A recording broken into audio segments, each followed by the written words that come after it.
मैं हूँ डॉक्टर प्रकृति।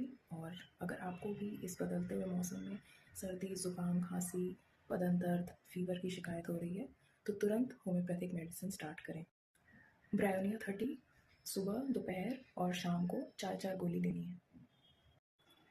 दवाई को खाली पेट लें और मुंह में गोली डालने के बाद उसे चूसें, उसे पानी के साथ गटके नहीं। इसके साथ ही गर्म पानी का सेवन करें, गर्म पानी से गरारे करें और कोशिश करें कि कुछ दिन नहाएं नहीं, सिर्फ स्पॉन्ज करें बॉडी को, मतलब गीले तौलिए से बॉडी को साफ करें। और होम्योपैथिक दवाई लेने के लिए आप मुझे कमेंट करके बता सकते हैं और मुझे ईमेल भी कर सकते हैं। मेरा email ID first comment box में दिया हुआ है। Follow for more.